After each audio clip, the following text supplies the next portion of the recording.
Boa tarde a todas e todos. Meu nome é Emílio, eu faço parte do América Serviços Médicos, que é uma parte da empresa UHG aqui no Brasil. É um prazer estar presente aqui com todos vocês e mais ainda de poder estar participando dessa mesa de empreendedorismo. A gente vai fazer a apresentação do nosso palestrante. Evidentemente que essa apresentação quase que é desnecessária, porque é conhecido com certeza de todos aqui, mas mesmo assim vamos cumprir o protocolo. Então, pediria para que viesse ao palco o nosso palestrante Augusto Cury.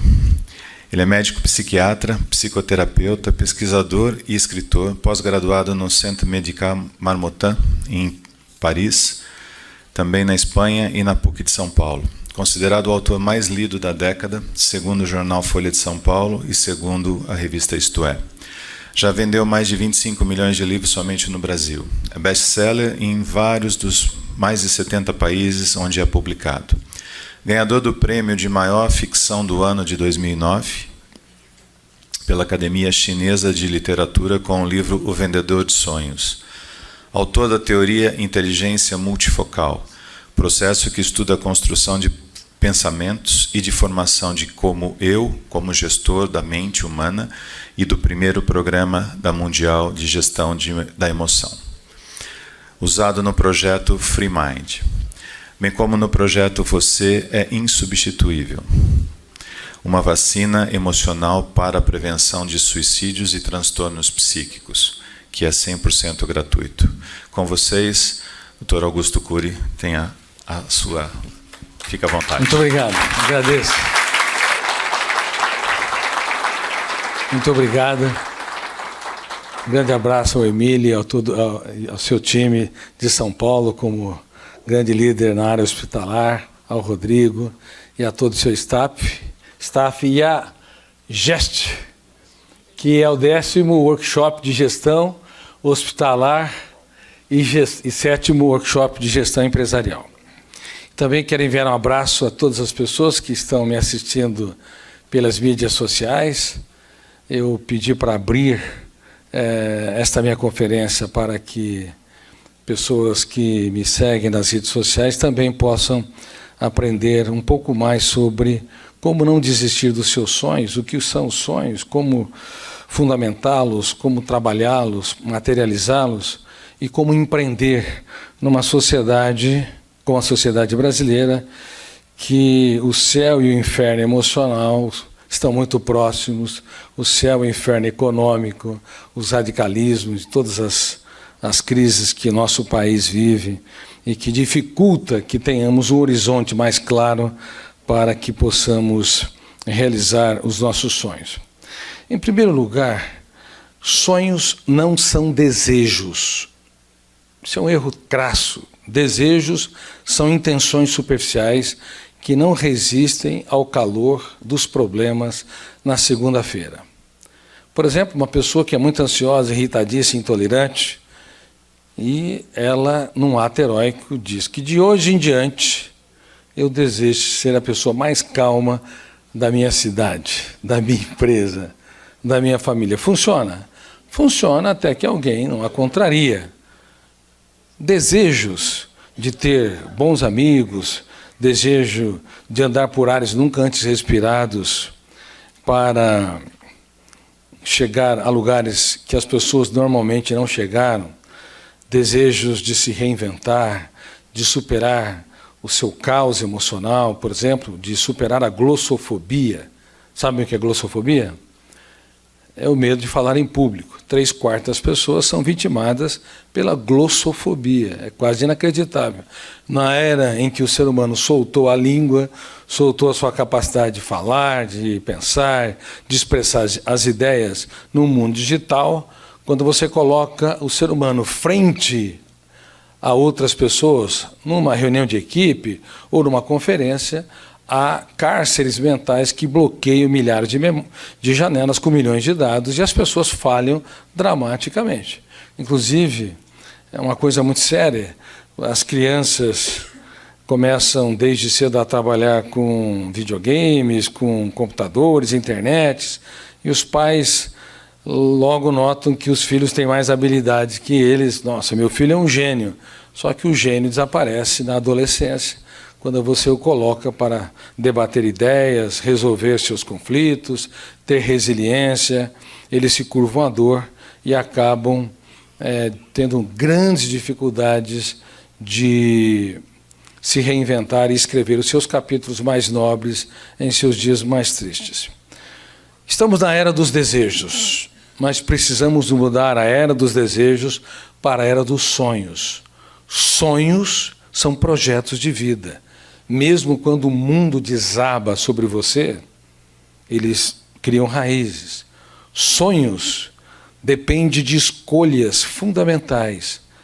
Sem escolhas não há sonhos, mas todas as escolhas têm perdas. Ninguém pode conquistar o essencial se não perder o trivial.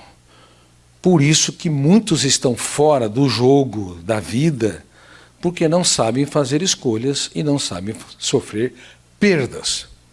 Se você, por exemplo, quer ser uma pessoa espontânea, bem-humorada, tranquila, você tem de perder ou reciclar seu radicalismo, sua inflexibilidade, sua necessidade neurótica de estar sempre certo.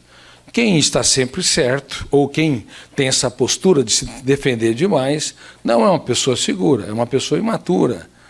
E atropela a tudo e a todos que está ao seu redor, porque não consegue estimular os seus colaboradores, os seus alunos, os seus filhos e até o seu parceiro ou parceira a libertar as suas ideias, a sua criatividade para darem respostas inteligentes nas situações estressantes.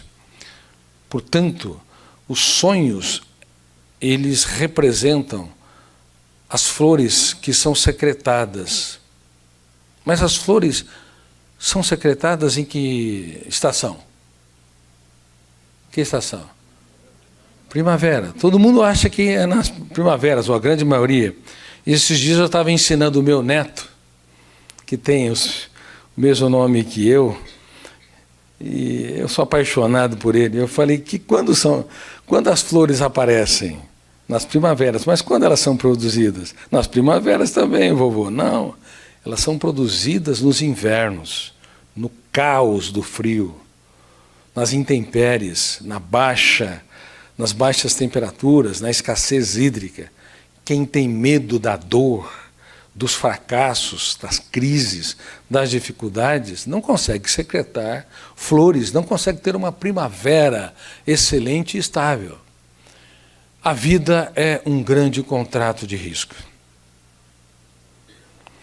Eu estava treinando há 2 dias 1.200 profissionais na área de recursos humanos e eu falei para eles, tinha muitos advogados, tinha muitos diretores das grandes empresas do país, se eles teriam coragem de assinar um contrato com cláusulas não bem escritas. Ninguém teria. E nenhum advogado também estimularia seu cliente a assiná-lo.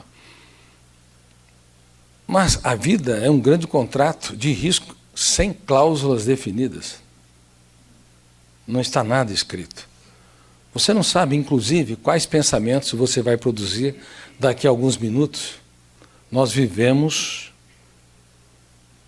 de acordo com o programa de gestão da emoção, que é diferente da inteligência emocional. Vou falar para vocês, muitos valorizam a inteligência emocional no mundo todo, mas não existe inteligência emocional, porque a emoção nunca é inteligente, a emoção precisa do eu, dos trilhos do eu, da consciência crítica do eu, da capacidade de gestão do eu para lapidar as habilidades emocionais mais importantes, porque ela em si mesma, ela é imatura, ela é infantil, e ela não pode nunca ter um cartão de crédito ilimitado, senão uma barata vira um dinossauro, por exemplo. Bom, mas eu estava dizendo para esses meus alunos da área de recursos humanos que não assinaríamos um contrato de risco sem cláusulas ou sem nenhuma cláusula. Mas nós assinamos esse contrato quando nós fomos os maiores alpinistas da história. Alguém é alpinista aqui? Não, você foi o maior alpinista da história. Fomos os maiores nadadores do mundo. Alguém já nadou centenas de quilômetros? Fomos os maiores corredores de todos os tempos, os maiores maratonistas, quando éramos uma célula metade, apaixonada pelo óvulo, 40 milhões de concorrentes, e se você não ganhasse essa disputa, não seria você que estaria sentado aí, seria outra pessoa. E jovens no mundo todo acreditam que ainda eu não pedi para nascer. Vocês foram um espermatozoide teimoso e vencedor. O direito à vida foi lutado dramaticamente por cada um de nós quando nós não tínhamos capacidade de pensar. Era toda a carga genética que nos impulsionava. Bom, e assinamos esse contrato. E vivemos o princípio da imprevisibilidade. Você não sabe quais eventos vai acontecer amanhã. Se as pessoas vão te aplaudir ou te vaiar, vão te encorajar ou vão te desanimar. Você não sabe que se terá sucessos ou fracassos, risos ou lágrimas. Fazem parte desse contrato de risco. Mas quem vence sem riscos, triunfa sem glórias. Ninguém pode empreender se não viver riscos. Quem vence sem intempéries não tem direito de ter as mais belas flores nas primaveras. Então, queridos amigos, nós temos que entender que no jogo da existência há uma complexidade enorme. Tão grande, como eu disse, que até no psiquismo humano vivemos um princípio do desequilíbrio, da imprevisibilidade. Você não sabe quais verbos você vai resgatar daqui a alguns minutos e quais cadeias de pensamentos você vai produzir.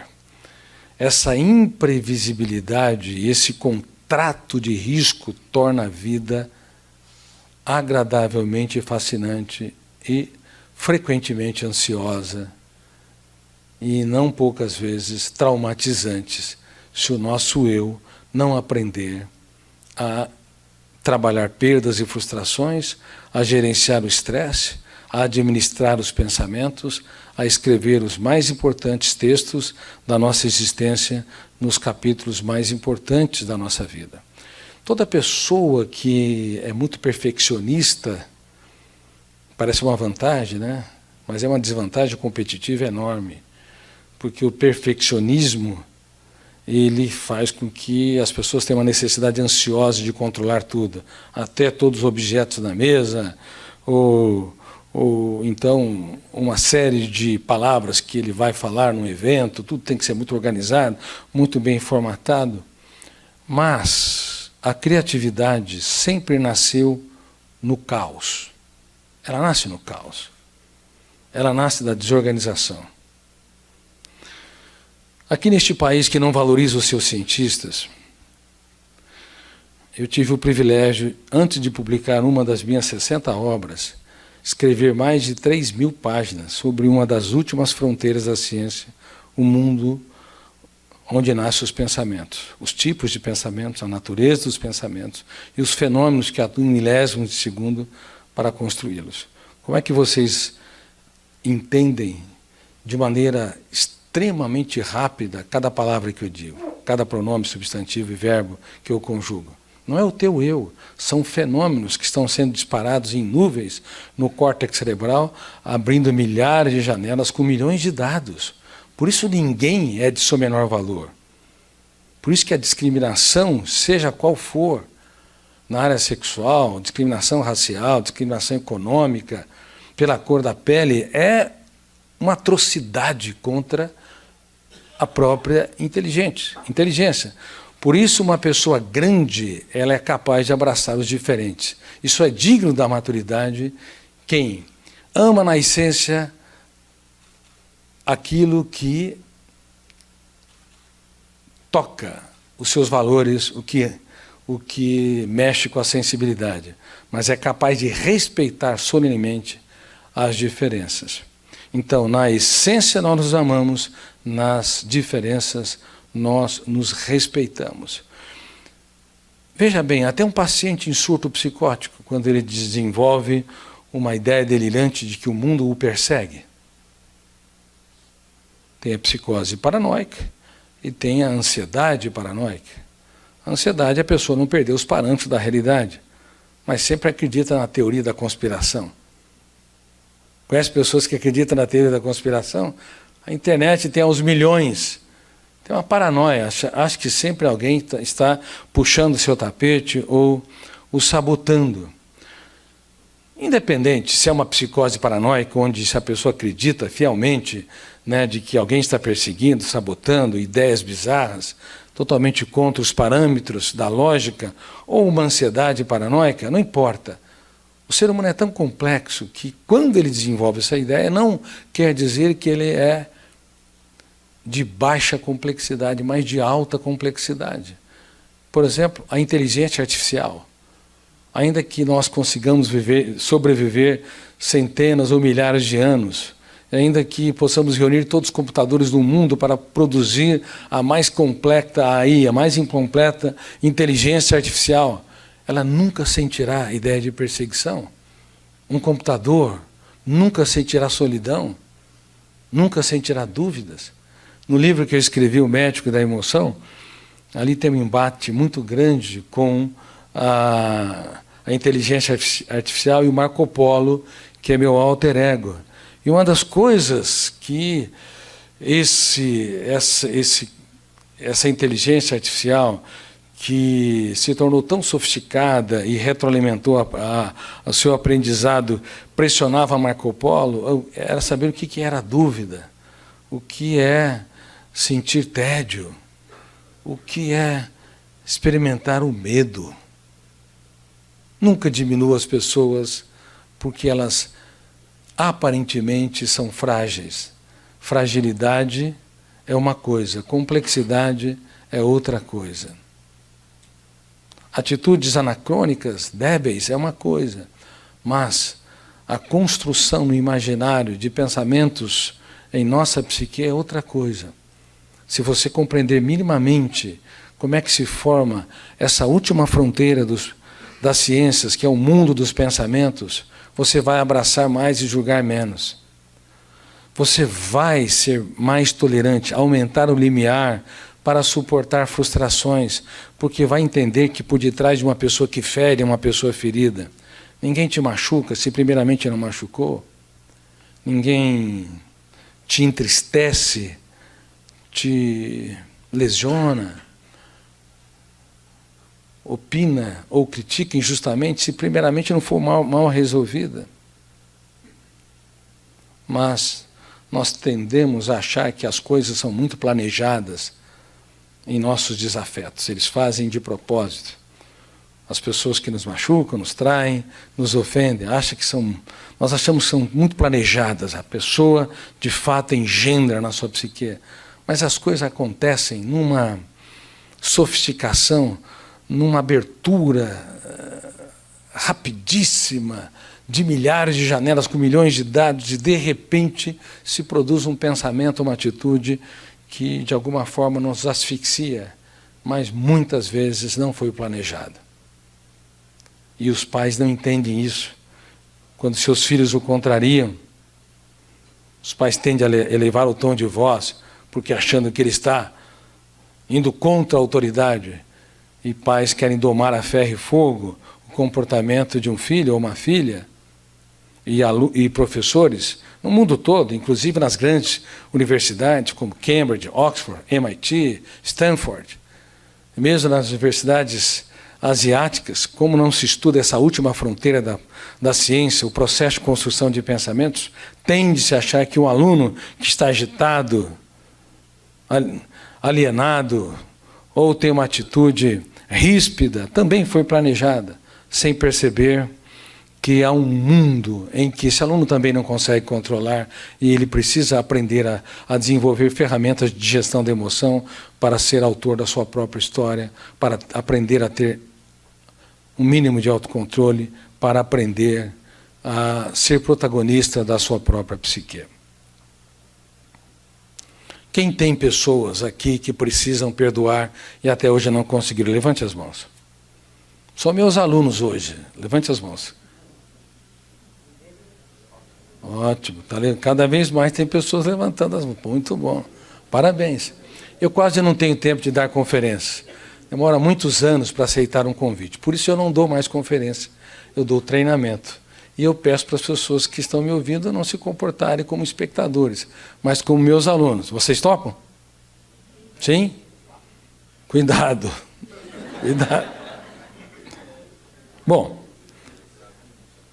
alguns de vocês têm pessoas para perdoar, têm contas emocionais para serem saudadas. Não é possível ter o sonho da saúde emocional se essa conta não é saudada. Se essa equação não é resolvida. Reitero, ninguém consegue imprimir dor se primeiramente não for ferido. Isso não resolve o problema do outro ou da outra, mas resolve o teu problema, porque você aumenta a capacidade da famosa resiliência que muitos falam, mas não sabem como trabalhá-la. O sonho da resiliência, o sonho de ser uma pessoa segura, que não se curva à dor, é conquistado quando você entende que a sua paz vale ouro, o resto é lixo, o resto é insignificante. Mas a sua paz vale ouro? A sua paz vale ouro? Ou você negocia ela por um preço vil? Eu não encontrei até hoje nenhum ser humano que é um excelente consumidor emocional. Eu encontrei seres humanos belíssimos, que são ótimos para as pessoas, mas são carrascos de si mesmos. Negociam o inegociável por um preço vil. Seja para um irmão, um amigo, um colega de trabalho, ou mesmo seja para a pessoa que escolheu para viver a sua história, enfim. O ser humano, ele é capaz de ser um algoz da sua própria saúde mental, porque o seu eu não foi trabalhado, seja no ensino fundamental, nas universidades, ou até no stricto sensu, ou lato sensu. Eu sou professor do programa de mestrado e doutorado da USP. Meus alunos, mestrandos e doutorandos de medicina, odontologia, biologia, engenharia, eles não aprenderam nada sobre isso. Muitas vezes dizem, Dr. Cury, cada aula aqui é uma terapia. Era uma aula para que eu os ensinasse gestão da emoção, para que eles se tornem professores universitários brilhantes, mas, ao mesmo tempo, lá dentro deles, falta o oxigênio da liberdade. Muitos estão angustiados, muitos não conseguem sequer perdoar os seus desafetos. E muitos não conseguem sequer se perdoar, dar tantas chances quantas necessárias para si. Falando sobre isso, eu quero dizer o seguinte, que a emoção pode envelhecer mais rapidamente do que o corpo. Qual a sua idade biológica? Talvez você tenha 30, 40, 50, 60 ou mais anos. Mas qual é a sua idade emocional? Essa é uma grande tese. Quem sofre pelo futuro ou por antecipação? Levante as mãos. Tem gente que sofre tanto que nem consegue levantar as mãos direito. São meus alunos. Mais 10 anos na idade emocional. Quem rumina mágoas, perdas e frustrações? Mais 10 anos. Quem tem dificuldade de conviver com pessoas lentas? Levante as mãos. Vocês não têm vergonha? O problema é que toda pessoa acelerada ama estressar os outros. Pode conectar nisso aí. Dr. Cury, casei com um homem muito difícil, muito lento e complicado. Minha filha, se você escolher um homem muito difícil, lento e complicado, você não deve ser tão fácil.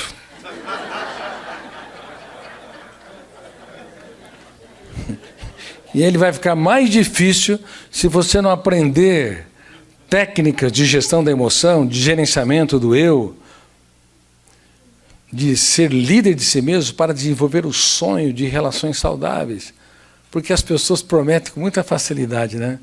Eu prometo que na saúde, na doença, na miséria e na fortuna.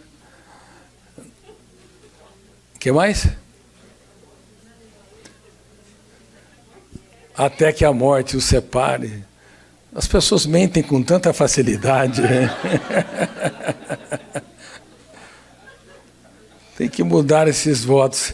Eu prometo que te amarei também nas discussões, e quando você, de alguma forma, me perturbar ou me frustrar, eu quero ser um garimpeiro de ouro que encontra um tesouro nos solos da sua psique. Porque se eu me tornar um apontador de falhas, eu estou apto para consertar máquinas, mas não para construir uma bela história de amor. E muitos médicos são apontadores de falhas. Tem vários médicos aqui. Quantos médicos tem aqui? Muitos médicos aqui, vários médicos. São apontadores de falhas, porque são especialistas em fazer diagnóstico, e perceber os sintomas e tal, né, para dar um bom tratamento. Mas a vida exige que você mude a era do apontamento de falhas para a celebração dos acertos. Tem muitos executivos que também são apontadores de falhas. Eles inibem, bloqueiam os seus colaboradores, porque quando vão tratar de assuntos mais densos, ao invés de exaltar a pessoa que erra em primeiro lugar, você é inteligente, você é capaz, você é lúcido, ao invés de provocar um fenômeno inconsciente chamado gatilho da memória, que é o primeiro copiloto da aeronave mental, inconsciente atua em milésimo de segundo. Quando você elogia a pessoa que erra, detona o gatilho ou o fenômeno da autochecagem, abre uma janela saudável, light, e depois você pode, com tranquilidade, apontar o erro. Então, detona o gatilho, primeiro fenômeno, abre janela light, segundo fenômeno, a âncora da memória, ela se fixa em regiões onde a tua atitude, o teu comportamento, ele promove, mesmo quando você corrige. Ele apoia, mesmo quando você descreve a atitude inadequada. Mas tentam fazer o contrário. Você aponta a falha, você eleva o tom de voz, você faz a crítica, detona o gatilho, ao invés de abrir uma janela light ou saudável, abre uma janela traumática ou killer. Reitero, milésimo de segundo. E quando essa janela se abre, o volume de tensão é tão grande que a âncora, o terceiro fenômeno, ancora o navio com hiperfoco, fecha o circuito. E quando há hiperfoco, milhares de arquivos não são abertos com milhões de dados para se dar respostas inteligentes em situações estressantes ou até para entender a correção ou a entender a atitude inadequada que teve. Por isso, muito provavelmente, mais de 80% a 90% das correções que os pais fazem para com os filhos os pioram, professores para com os alunos os pioram, executivos com os colaboradores os pioram. Porque não se sabia que havia copilotos dirigindo essa complexa aeronave mental. E isso é um problema muito sério. Muitas vezes não é o eu que representa a consciência crítica, a capacidade de escolha, a autonomia, capacidade de ser autor da história, que está dirigindo essa complexa empresa que não pode falir, a mente humana, porque se ela falir, todo o resto desmorona. Mas ela fale porque o ser humano não consegue dirigir o seu próprio script. E ele envelhece emocionalmente muito rapidamente. Então, sofrer por antecipação, ruminar perdas, mágoas e frustrações, cobrar demais dos outros e cobrar de si demais. Quem é que cobra demais de si? Levante as mãos. Levante bem as mãos. Quem não levantou as mãos é porque esqueceu de levantá-las. Você vê quase todos. Os melhores profissionais são excelentes cobradores. A consequência, Emílio, é que nos tornamos implacáveis. Nós registramos, através de um outro fenômeno inconsciente, chamado registro automático da memória, ou biógrafo do cérebro, janelas traumáticas, que nos fazem perder a leveza, o bom humor, a ousadia, a capacidade de empreender e a capacidade de lutar pelos nossos sonhos. Então nós enterramos os nossos sonhos. Somos especialistas em retirar o oxigênio do nosso prazer de viver. Você não precisa ter inimigos ou desafetos ou pessoas injustas para ser traumatizado. Basta o teu eu não exercer os papéis solenes como líder da psique, impugnando pensamentos, entendendo, reitero, que a sua paz vale ouro, o resto é insignificante, não negociando o que é negociável, a sua saúde emocional, aprendendo a pensar estrategicamente no futuro, mas não sofrer pelo futuro, e nunca deixando também a sua emoção liderar a sua psique, porque ela sempre vai ser ingênua. Então, agora falando sobre a famosa inteligência emocional, que quem mais divulgou foi Daniel Goleman. Ao mesmo tempo que ele lançava o seu livro, eu falo com muita humildade, eu estava desenvolvendo as bases do programa de gestão da emoção. E aí ganhou no mundo todo um impacto de que a emoção ela é importante nos processos mentais, nas atividades profissionais, na construção das relações sociais. Nesse aspecto, o livro Inteligência Emocional foi muito importante. Mas a emoção, reitero, não é inteligente, não há inteligência emocional pura. A emoção nunca vai passar de um bebê, porque se ela for a grande líder da psique e não o eu, o grande líder da psique, ela vai comprar o que não te pertence. Um olhar atravessado vai comprometer o seu dia. Uma crítica é capaz de comprometer a semana. Uma traição ou uma decepção grave é capaz de gerar uma janela killer ou traumática duplo P, com duplo poder. Poder de ser encontrada no meio de milhares de janelas e poder de ser lida e relida. E quanto mais lida e relida, mais é retroalimentada pelo biógrafo do cérebro ou pelo fenômeno RAM. Portanto, isto é de uma seriedade sem precedente. O teu eu, ele tem de entender que ele deve dar um choque de lucidez da emoção. Se a emoção ela dominar o manche e os instrumentos de navegação da aeronave mental, a vida vai ser altamente flutuante. Bom, flutuar faz parte do psiquismo humano. Não há pessoas equilibradas nunca. Plenamente equilibradas nunca. Isso é uma falácia. Até porque cada pensamento se constrói, se desequilibra, se desorganiza, experimenta o caos e se organiza em outros pensamentos.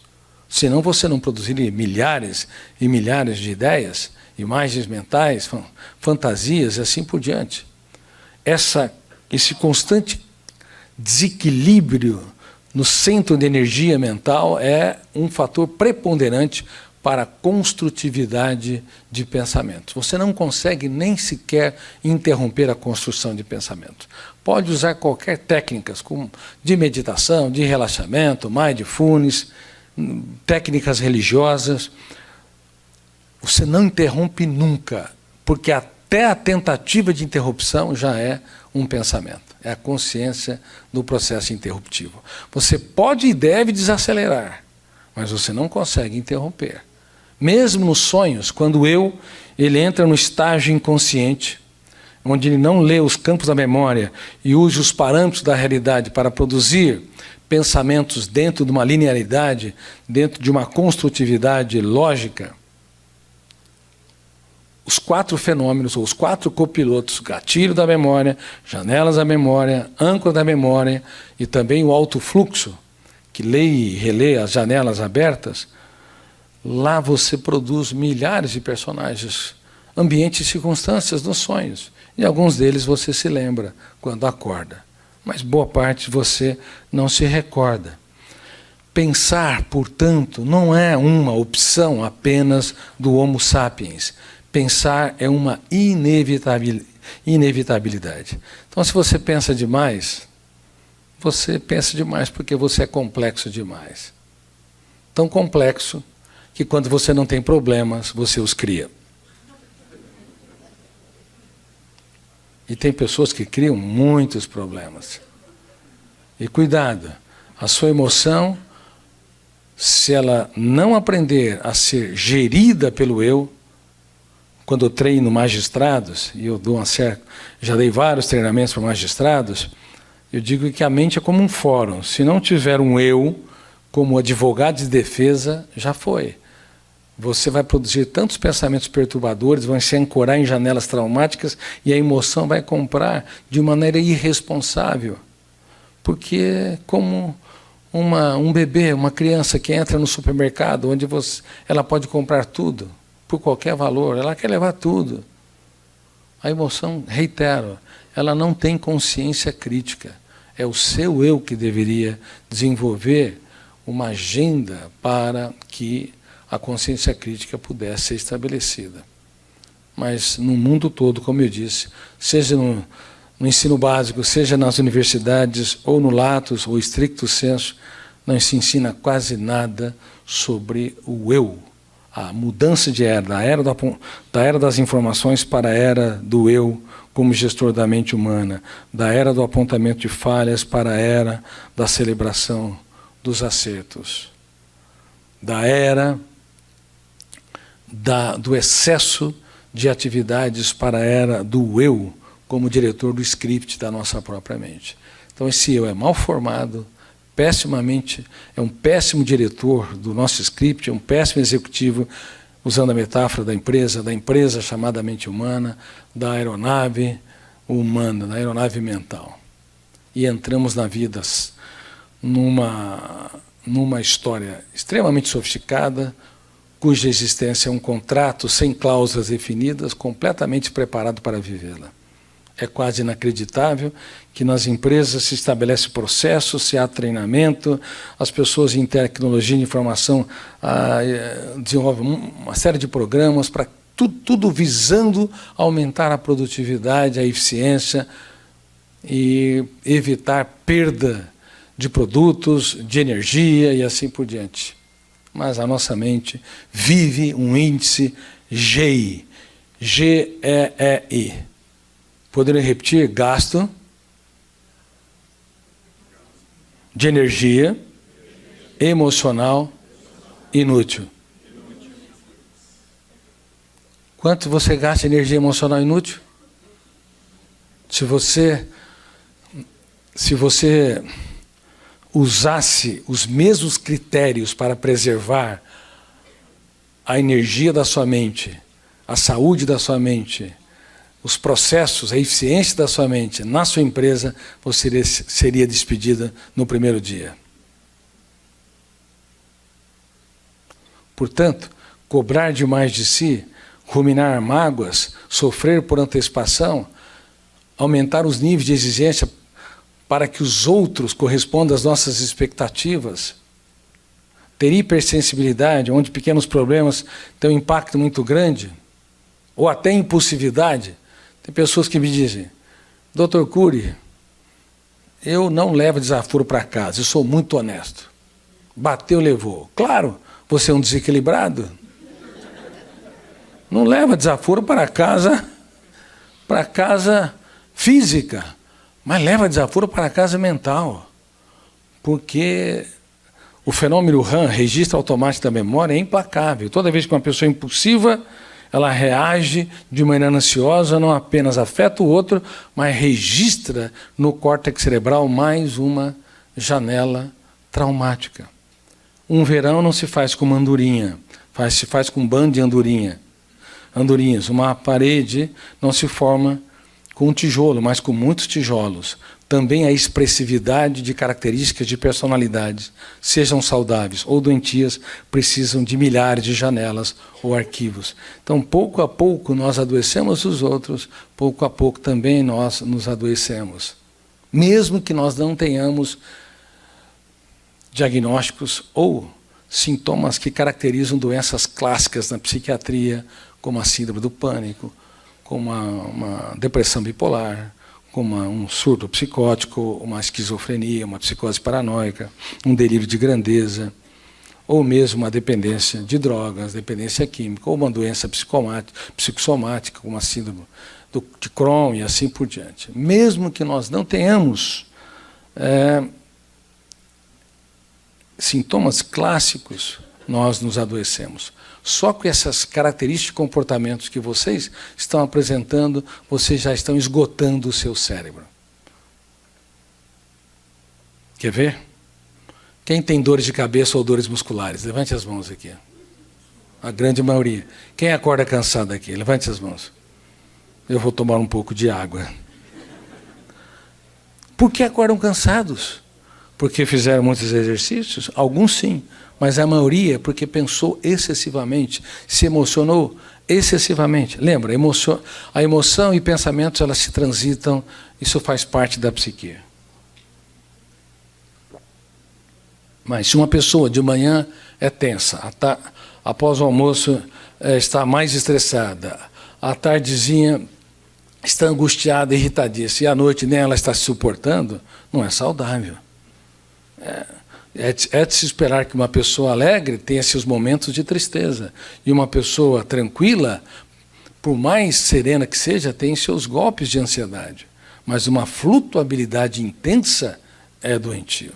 Flutuar faz parte da nossa história socioemocional, mas flutuar demais é completamente inadequado.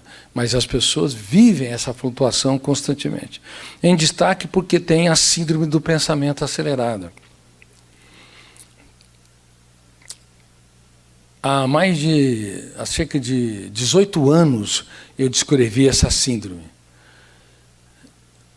Quando eu havia estudado sobre o fenômeno RAM, que registra automático e involuntariamente, eu tinha percebido que o excesso de informação, o excesso de imagens, o excesso de dados pode saturar o córtex cerebral e fazer com que os fenômenos inconscientes, esses copilotos que eu disse metaforicamente, gatilho, janelas, âncora e alto fluxo, vivessem um frenesi. E eu já desenhava que naquela época muitos médicos estavam diagnosticando a síndrome do pensamento acelerado com a hiperatividade ou transtorno de déficit de atenção. E quando começou a intensificar a internet e as redes sociais, isso turbinou-se excessivamente. Porque na época tinha observado que numa hora a televisão mostra mais de 60 personagens com as mais diferentes características de personalidade e mais de 1000 alternâncias de ambientes e de cenas. Numa hora. Isso cativava o leitor. Cativava o espectador, mais do que uma pessoa que aprecia grandes obras de artes e está ali delirando diante da Mona Lisa no Louvre de Da Vinci, a Mona Lisa de Da Vinci. Ele fica 5, 10 minutos, daqui a pouco se distrai. Mas por que a televisão conseguia cativar por horas a fio os espectadores e pais dando bronca nos filhos quando estavam brincando, se alegrando, se envolvendo? Fica quieto, menino. Ali eu já percebi que nós estávamos mexendo na caixa preta do funcionamento da mente e agora, na era das redes sociais, tudo piorou intensamente porque mexe no ciclo da dopamina e da serotonina, gerando uma dependência nos níveis de drogas estimulantes como a cocaína. Retira o celular de um jovem por alguns dias, vê se ele não tem sintomas da síndrome de abstinência. Aliás, algumas horas, cocaína em 24 a 48 horas começa a aparecer sintomas. Uma pessoa 4 a 6 horas sem internet, sem se conectar, principalmente os jovens, eles já acabam se entediando, se angustiando, e sentimento de vazio, de irritabilidade e assim por diante. Além de mexer também com o sonho do sono. Um dos maiores sonhos que existe é você dormir bem. Não é você ter uma empresa só com milhares de colaboradores ou centenas, uma empresa eficiente, com alto EBITDA. É você dormir bem, porque o sono é o motor da vida. Mas o comprimento de onda azul dos celulares mexe com a molécula de ouro que estabiliza e aprofunda o sono, que é a melatonina. E muitos não estão dormindo bem. e milhões de crianças. Eu não estou falando adultos. Se eu pedir para levantar as mãos, muitos aqui já não estão dormindo bem. Crianças e adolescentes não estão dormindo e os pais não sabem. O sonho da saúde emocional, o sonho de ter a homeostase psíquica, o sonho do autocontrole, o sonho de um sono reparador está indo para o espaço. Então, que sociedade estamos construindo? Que tipo de história nós estamos desenvolvendo? Uma em cada 2 pessoas tem ou deve desenvolver um transtorno psiquiátrico ao longo da vida. 1 em cada 2 pessoas. Mais de 3,5 bilhões de seres humanos. Olha para quem está do seu lado. Olhe bem, se não for você, vai ser ele ou ela. E se você apontou os dedos, a tua situação é pior. Mas você está aqui para usar ferramentas de prevenção, para que nenhum dos dois. Imagine que mais de 3,5 bilhões de seres humanos vão ser abarcados por um dos transtornos clássicos. Não estou falando nem a síndrome do pensamento acelerado, que está atingindo 80% a 90% das pessoas. Uma criança de 7 anos de idade tem mais informações que Platão, Aristóteles, Xenófrates, mais informações que provavelmente John Kennedy na década de 60 do século XX, do que Abraham Lincoln na década de 60 do século XIX. Uma criança de 7 anos, com uma mente super agitada e inquieta, não para em lugar nenhum, que se entedia fácil. E os pais acham que são hiperativos e reiteram médicos dando diagnósticos, né, no mundo todo e dando drogas da obediência para tentar resolver um problema que nós causamos nos filhos da humanidade. Algo gravíssimo.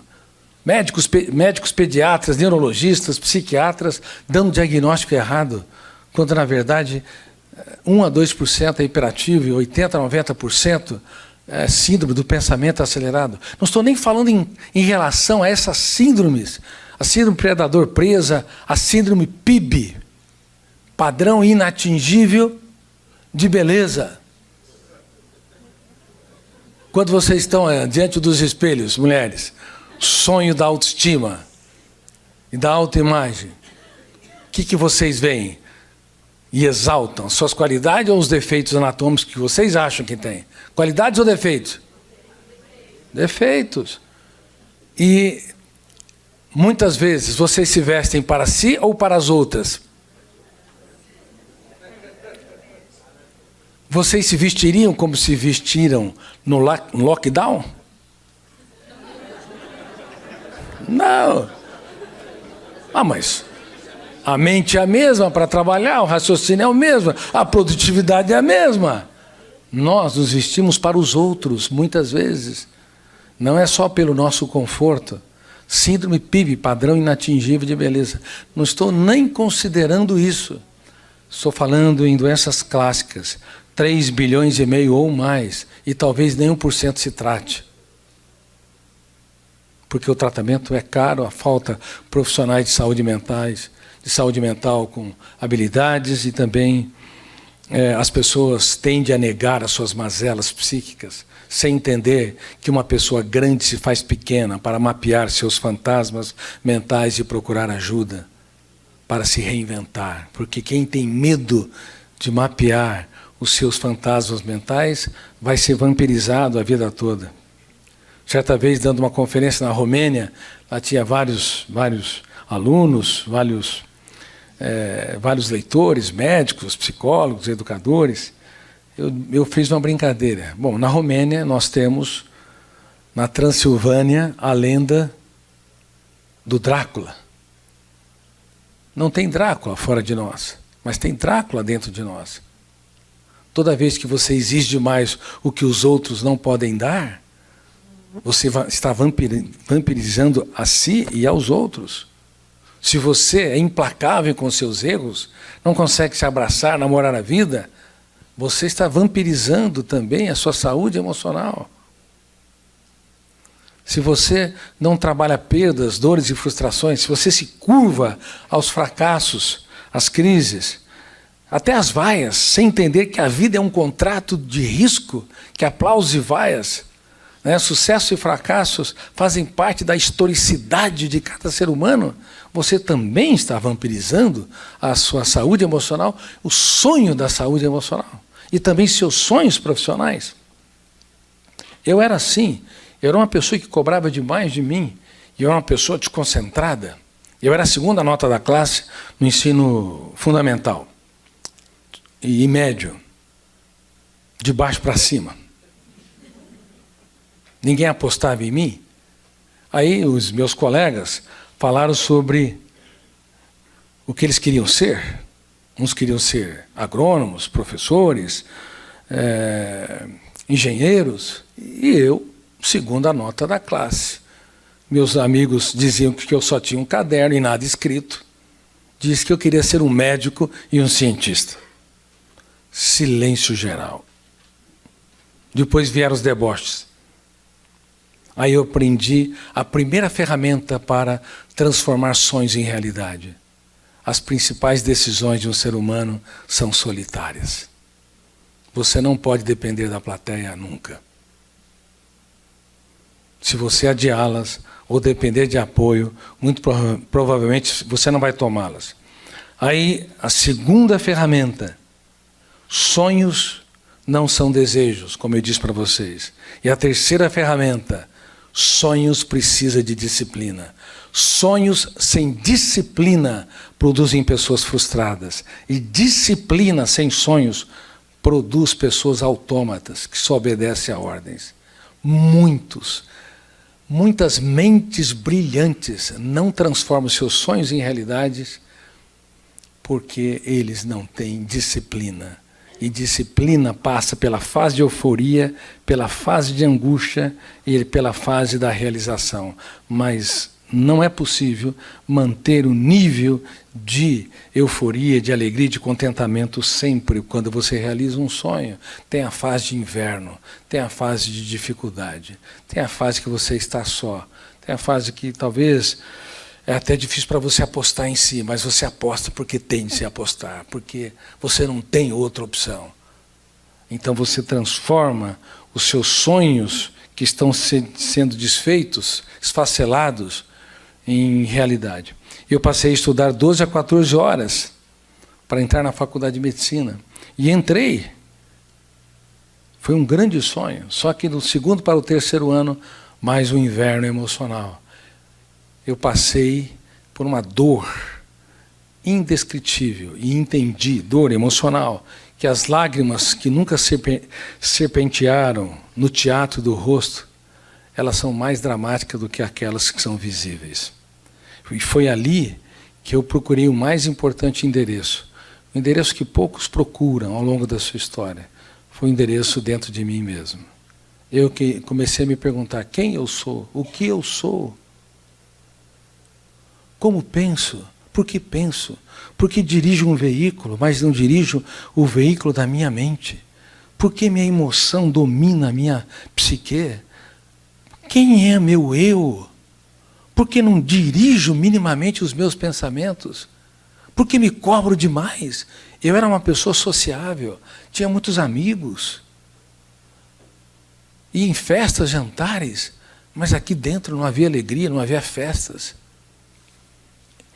E eu comecei a usar a arte das perguntas para questionar, para abrir camadas mais profundas da minha psique. E quanto mais me perguntava, mais abria o leque da minha mente. Eu descobri que eu conhecia muito pouco um personagem fundamental, eu mesmo. E eu descobri que eu estava me colocando na periferia da minha própria história. Lembre-se que eu falei, excelentes profissionais, até estudantes, são ótimos para os outros, mas carrascos de si mesmo. Eu não consegui me abraçar, relaxar, ver um charme nos meus defeitos. Então, eu comecei a escrever e reescrever milhares de ideias, com milhares de perguntas, e ali foi o início, a dor. Eu usei para me construir outra ferramenta fundamental. A dor nos constrói ou nos destrói, e frequentemente elas geram janelas traumáticas que asfixiam o nosso prazer de viver. Não é defensável o que o senso comum diz, que com o passar do tempo as pessoas amadurecem, se tornam mais sábias, mais tranquilas. Se o eu, mesmo que intuitivamente não aprender a proteger a psique, perdas, fracassos, crises, vaias, rejeições, tédios não trabalhada, angústia não trabalhada são registradas, e pouco a pouco vai desertificando os solos da mente humana. E é por isso que, estatisticamente, as crianças têm menos conflitos do que e têm mais alegria do que os adolescentes têm menos conflito e mais alegria do que os adultos têm menos conflito e mais alegria que os da terceira idade ou melhor idade. Era assim, antes das redes sociais. Hoje mudou. Hoje está tudo mudado, infelizmente. Nós aumentamos em mais de 100% o índice de suicídio entre crianças e adolescentes de 10 a 14 anos. Estatística americana antes da pandemia. Aumentou-se mais de 170% o índice de divórcios. Não é porque as pessoas não têm o sonho do amor, de um relacionamento saudável. Claro que chega no momento, você namora 1 ano, 2 anos, 10 anos, vai morar no mesmo teto, aí você descobre coisas que não sabiam, que nunca vieram à tona, ou começa a transformar um ambiente tranquilo numa praça de guerra. Mas as pessoas, elas principalmente deixam de amar porque deixam de admirar uma outra. Você começa amando pela emoção, mas você só continua a amar, sendo amado e amando se você tiver admiração, ou se fazer admirável. E para você se fazer admirável, você não pode ser uma pessoa repetitiva. Que, por exemplo, que corrige a mesma coisa com frequência.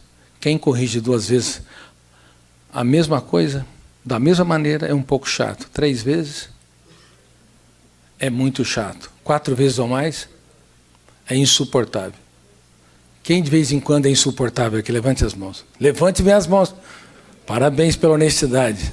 Não é fácil de suportar. Bom, vocês são meus alunos. Talvez 60%, 70% levantaram as mãos. Essa é a nossa história. Nós achamos que a quantidade é que gera a qualidade. E não gera. E os médicos precisam ser trabalhados. Urgente, os enfermeiros que estão no front dos tratamentos, os profissionais de saúde mental ou física. Por quê? Porque eles estão despreparados para lidar com as intempéries da sua própria mente. Nunca foram treinados minimamente para entender que não é a quantidade, é a qualidade. Fale uma vez, mas antes de falar a primeira vez, elogie quem erra, como eu disse, aplauda quem está ao seu lado, para depois você apontar a falha. Porque se você falar 2 vezes a mesma coisa, quando você abre a boca, ele ou ela já sabe tudo que vem pela frente. Detonou o gatilho e abriu a janela? Light ou killer? Killer. Fechou o circuito da memória.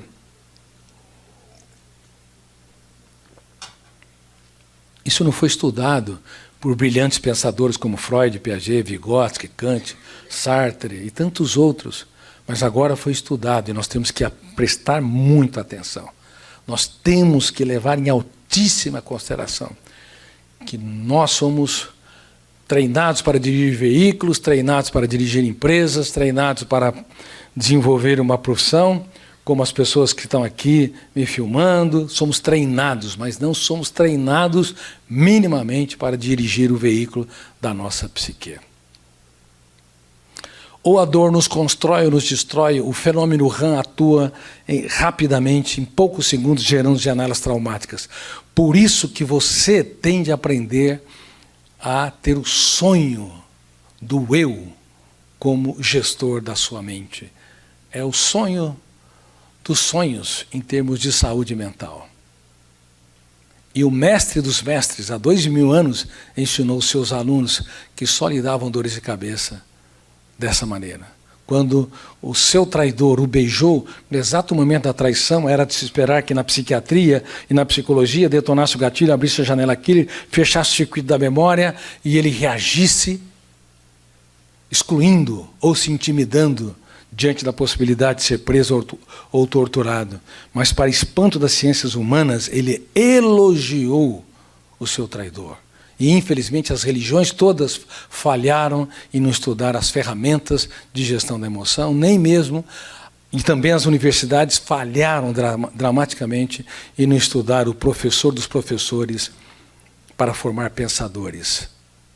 Ele falou, amigo, não tem precedente na história. Ele chamou o seu traidor de amigo no ato da traição. Ele exaltou o seu amigo.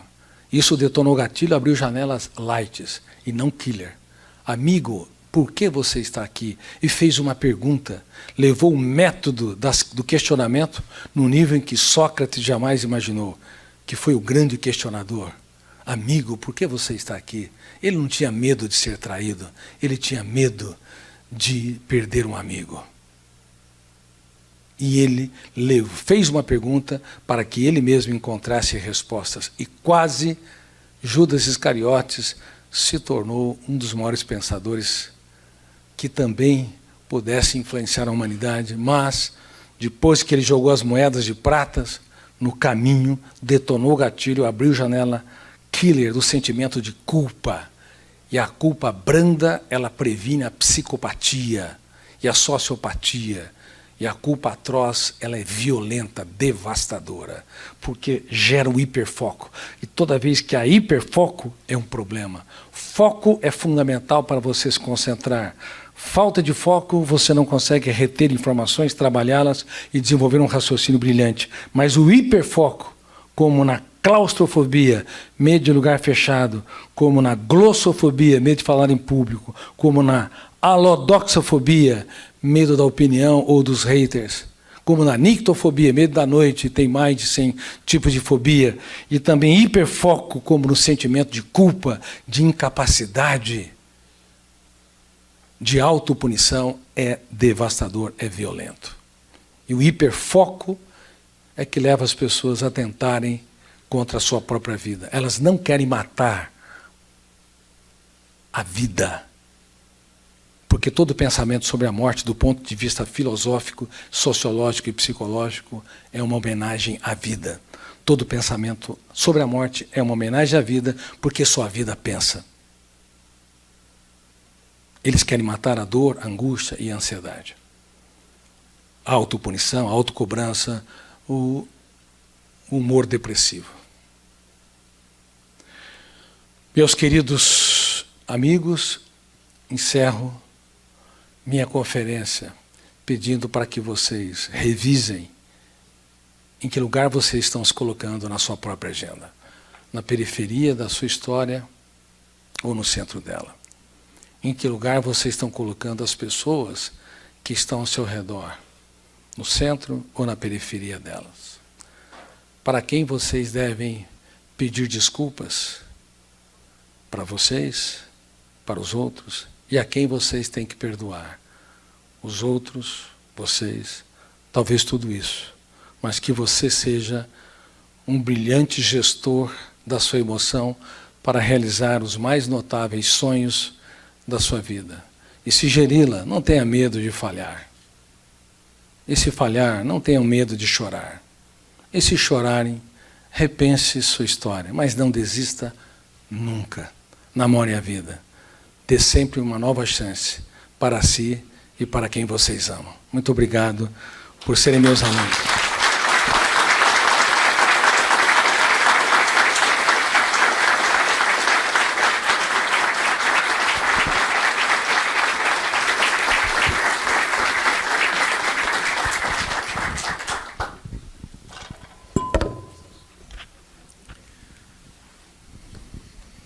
Augusto, parabéns.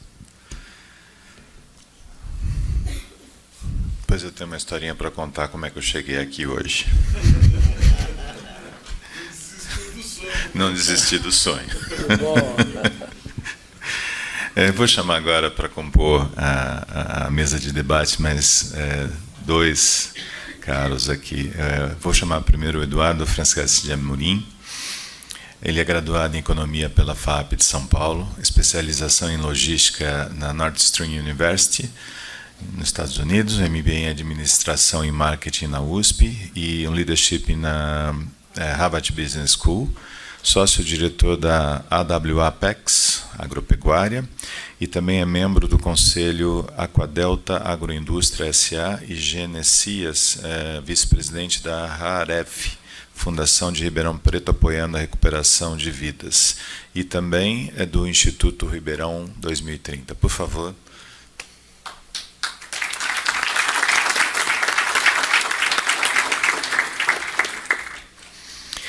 E para completar a mesa, chamo também o Francisco Mauad Neto, diretor da FATESA, Faculdade de Tecnologia em Saúde, diretor administrativo de empresas FATESA, Faculdade de Tecnologia em Saúde, Livro Médico Comercial, SC Limitada, Empreendimentos Limitada, Clínicas FMF de Saúde Limitada. Formação em bacharel em Administração de Empresas pela FEA USP, pós-graduado em Gestão de Negócios pela FGV AESP e MBA em Business Strategic International pela Ohio University. Por favor, também.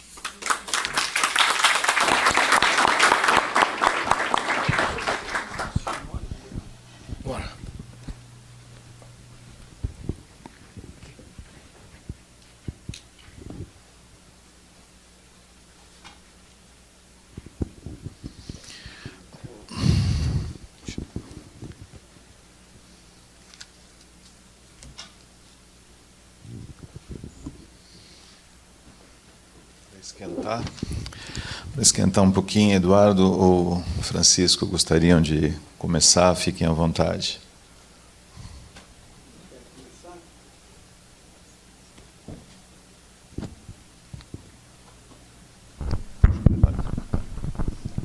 Pessoal da Gesti, obrigado pelo convite.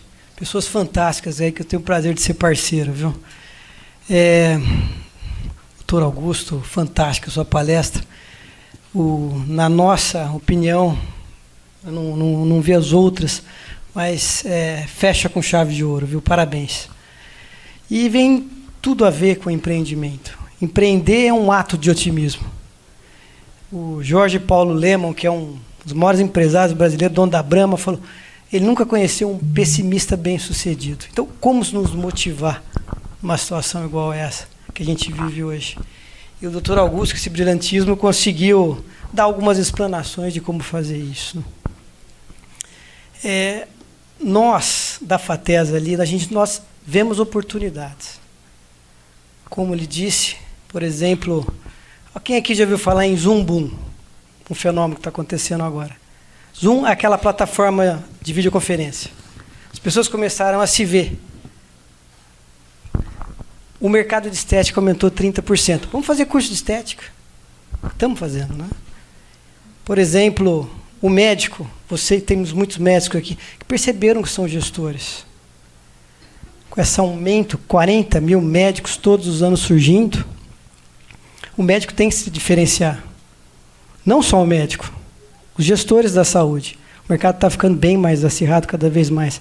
Então, junto com o pessoal da Gesti, estamos fazendo os cursos de gestão em saúde. A Fundação Dom Cabral fez um estudo. O médico dedica 4% do tempo dele só para administrar. 4%. É muito pouco. Se ele aumentasse pelo menos uns 3% a mais, ele já seria... Por exemplo, que nem o Rodrigo. O Rodrigo percebeu pediatria nascendo menos. Você é pediatra, você é empresário. E hoje é um espetacular, bem-sucedido empresário. Conseguiu ver essas oportunidades. Eu tenho vários outros grandes amigos que estão aqui, que fizeram a mesma coisa, Michael, Johnny, perceberam que são empresários também. Então, eles agregaram um valor muito alto à sua vida, né?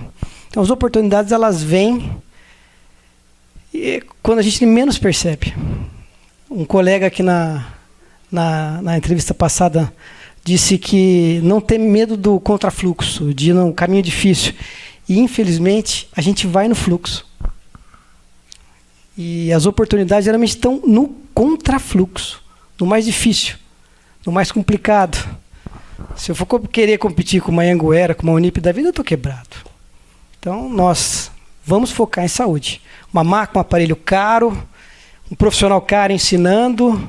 É difícil, mas é onde nós nos encontramos. Né? Somos parceiros da AME, que também é do Dr. Augusto Cury, vários cursos de especialização para médico. O Michael está aqui também, meu grande amigo. Então, o povo está ficando velho. Curso para dor, por exemplo. Cada oportunidade que a gente vê, a gente tem que pensar um pouquinho no meio difícil e fazer ela. Escada rolante, carro. O povo está gordo. Curso para fisioterapeuta. Curso para educador físico. Academia, sargento, para quanto é lado. Enfim, eu não quero tomar... Curso para desacelerar o pensamento. Fantástico. É? Eu acho que vou deixar o Eduardo falar, que é um querido aqui. Fica à vontade, eu não tenho muito mais o que contribuir nesse monte de fera que está aqui, viu? Obrigado.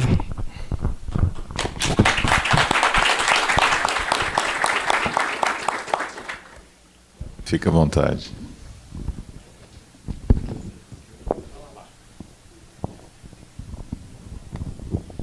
Boa noite. Depois da tua palestra inspiradora, eu fiquei reflexivo, pensando aí nas mudanças, né, no passado, né, para olhar o futuro. E aí gostaria de compartilhar aí até aconteceu na pandemia.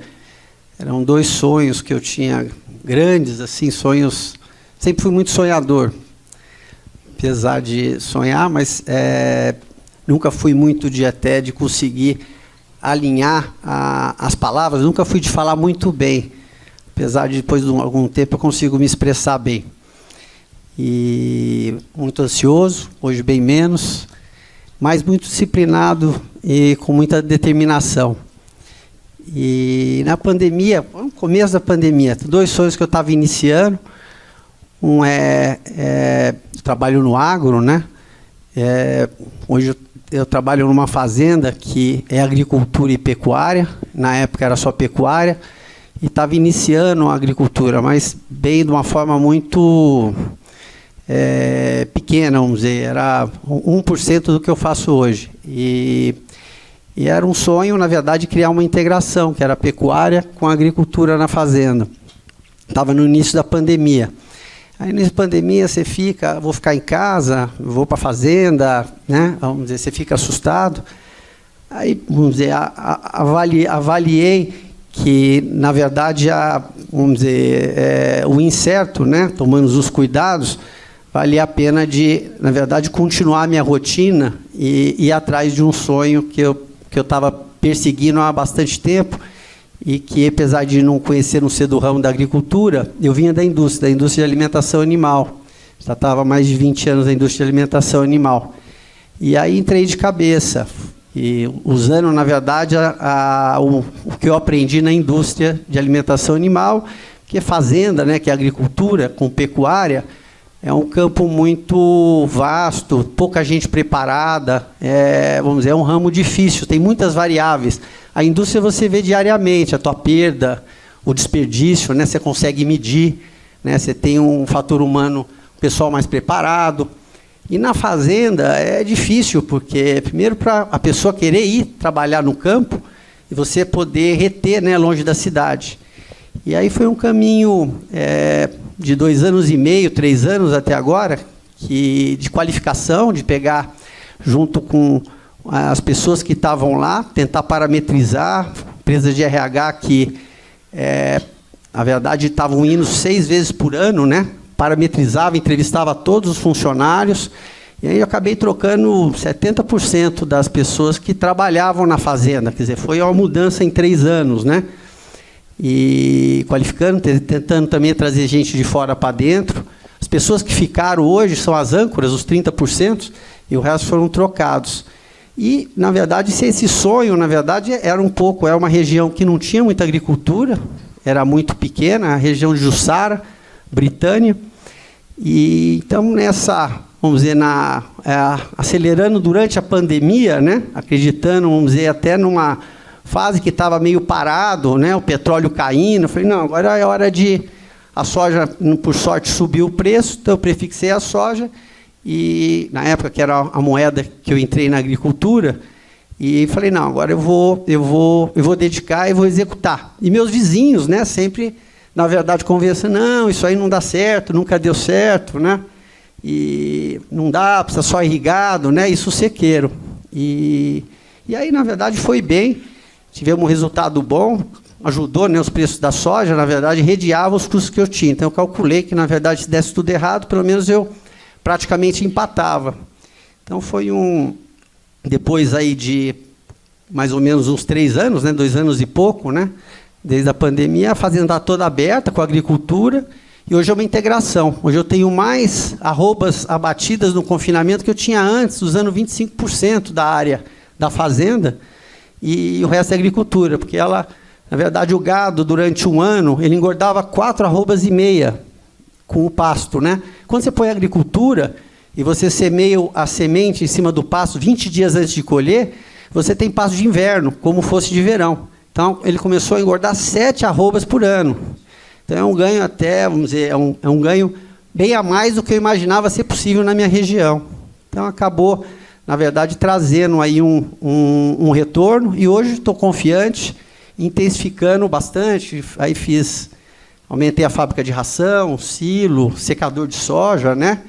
E a rentabilidade que a fazenda tinha, né, no passado, hoje é 5 vezes mais e com um risco menor, porque eu tenho 2 moedas, que é a arroba e o saco de soja, né? O segundo sonho eu vou falar rapidinho, dá tempo? O segundo, eu participo, né, de um trabalho voluntário, junto com um grupo de Ribeirão Preto. Começamos em 2, 3, depois 20, e o sonho era, na verdade, poder desenvolver junto com esse grupo e criar esperança de que a gente pode avançar e melhorar o ambiente onde a gente vive, que é a nossa cidade, que é Ribeirão Preto, né? E aí resolvemos fazer de uma forma, tentar com o pé direito, até formalizar, né? Para poder amanhã não se perder. E aí criamos, junto com esse grupo, que hoje somos em 90 voluntários e 63 mantenedores em Ribeirão Preto, né? Então, aí dentro das pessoas que são voluntárias, geralmente são pessoas especiais, né? Pessoas que se dedicam assim de uma forma normalmente despretensiosa, né? No sentido do menos do eu. E, lógico, que com o tempo você vai lapidando, né? Muitos entram, mas não são todos que ficam, né? Mas, enfim, nós aí criamos o Instituto Ribeirão 2030, que é 2030, que é ligado, na época nós estávamos pensando 10 anos para frente. Então, pensamos no planejamento de 10 anos na cidade. E é um trabalho que está sendo muito prazeroso, porque o mais gostoso é aprender com as pessoas, né? Acabam juntando pessoas muito melhores do que você, mais capazes, e com características muito diferentes que você tem. Isso aí é a diversidade, na verdade, não só quando a gente fala, né, de esquerda ou direita, mas de capacidade, de vontade, né? Nós temos reuniões semanais de 1h30, né? Tem uma reunião de conselhos, vamos dizer. Tem uma certa periodicidade, dependendo do tema a se tratar. Mas está sendo muito rico, e a gente nunca esteve tão entusiasmados com o trabalho, né? Assim, para dar um exemplo de um trabalho legal feito, nós temos um planejamento de 10 anos para a cidade, entregamos. Esse planejamento de Ribeirão Preto, se vocês quiserem ver, está no site Ribeiral 2030. E ele foi feito durante a pandemia, né? E ele foi comparado com cidades do mesmo porte, Ribeirão Preto, mais ou menos de 500 mil, 700 mil pessoas, né? E mostrando índices, né? Porque o político vive sempre apagando fogo, né? Ele é difícil planejar e olhar para frente. E, às vezes, que uma cidade de Ribeirão Preto, você tem vários feudos, vários núcleos muito bons, né? A USP é os hospitais, posso citar aqui vários, né? Universidades, mas elas pouco se unem numa convergência de objetivos para poder conquistar. Nada melhor conquistar é melhorar o ambiente onde você vive, que é a cidade, né? E é um lugar onde a gente conhece, porque você conhece, quem está aqui há muito tempo conhece os buracos, sabe as dificuldades, mas falta a esperança e a vontade de você poder ir atrás, convergir. Isso aí você precisa de muita resiliência, né? E, enfim, aí fizemos, esse foi um dos resultados dos 10 anos, está lá, quem quiser ver no site. Na época da eleição do Nogueira e da Sueli, conseguimos que eles assinassem o compromisso dos índices, dos objetivos, né? O prefeito Nogueira algumas coisas implantou, outras coisas aí estão em discussão, né? E outra conquista importante, que eu achei muito bacana e que vai fazer uma mudança grande na cidade, que a gente fala que é tudo pela educação. E aí, assim, a educação, que é hoje onde está mais devastado, principalmente as escolas públicas, né? As estaduais e as municipais, se for ver o IDEB, né? O IDEB não passa de 4 e pouco, se for analisar. Se você pegar um SESI, metade dos professores são os mesmos, que estão aqui na cidade, é acima de 7. E se você não despertar curiosidade e vontade dessa meninada, onde você vai ter mão de obra? Hoje falta mão de obra e, ao mesmo tempo, tem um monte de gente desempregado, né? Então, uma das coisas que a gente brigou, discutiu bastante, e muita gente se mobilizou para ajudar, inclusive o Executivo e depois o Parlamento, conseguimos aprovar no Parlamento assim, por um voto a mais, foi a mudança do Conselho de Educação de Ribeirão Preto. Ele era dominado por sindicatos durante muito tempo, e sempre avançou-se muito pouco. E aí mudou, hoje tem uma paridade. Então, você tem condição hoje de poder avançar uma série de pontos que eram tabus e não avançavam porque eram controlados. Imagine um conselho dominado pelo sindicato, né? Que não é só em Ribeirão Preto, são em vários lugares. Então, foi uma conquista importante, é um início, né? Porque o IDEB ainda é 4, mas é um sonho aí que estamos aí... tivemos outras conquistas em cima da Câmara dos Vereadores, que era reduzir o número, em cima de uma campanha com diversas entidades, a CI, CIESP, o 2030 e mais 28 instituições, né? E conseguimos reduzir, hoje estão com 22, né? Eram 27. Mas, enfim, na verdade, a gente é mais como um catalisador e um planejamento, né, pensante para trazer ideias, né? E poder convergir, que a maior dificuldade hoje é convergir, né? Você poder ter esperança de poder avançar, juntar as pontas e resiliência, né? E trabalhar muitas frustrações, porque as frustrações do dia a dia faz parte, né? Então, apesar de não falar com facilidade, toda vez que eu vejo, falo, pô, eu podia ter melhorado aquilo lá. Legal, né? Vou poder me reciclar e melhorar, né? Então, era isso, são duas realizações, né, que vibram muito, conquistas durante a pandemia. É isso aí, temos que sonhar.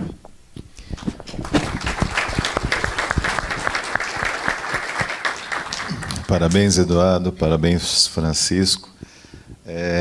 Augusto, é muito interessante. Você fala em desacelerar a mente, né? Depois dos seus 55 minutos falando, é difícil desacelerar a mente, não é uma coisa tão simples assim. E, como eu falei que eu ia contar a história, e você falou do gatilho, é muito interessante. Desde janeiro, que o Rodrigo tinha me convidado para vir para cá, eu tinha aceitado e estava muito feliz e ia participar de uma outra mesa que não era essa. E o meu CEO acabou marcando um off-site há 30 dias atrás, ocupando a sexta-feira de manhã, numa cidade relativamente perto aqui, mas tinha que ainda vir de voo para cá. E aí o Rodrigo gentilmente fez a troca de mesa, que tenho certeza que já estava escrito, né? Já estava escrito isso, e foi fantástico a troca. E foi muito interessante que eu cheguei no aeroporto 2 horas antes do horário de embarque e estava com overbooking. E a primeira vontade era desganar a coitada da moça que estava na frente, né? E aí ela fez gentilmente, e eu segurando o meu eu com a maior calma possível, depois de 2 dias de treinamento de performance, matricialidade e matriz Hogan. Imagina como a gente chega no aeroporto.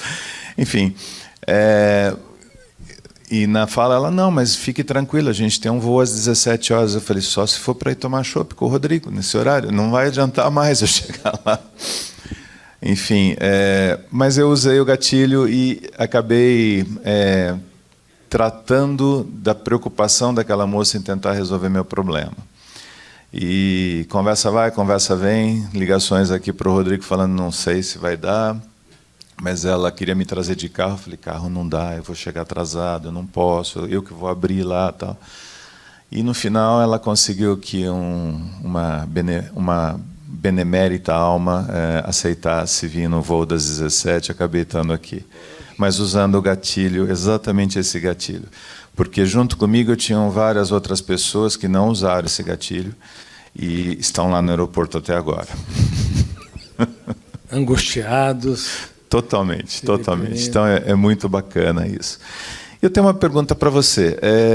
O empreendedor ele tem uma velocidade de pensamento muito elevada, na maioria das vezes.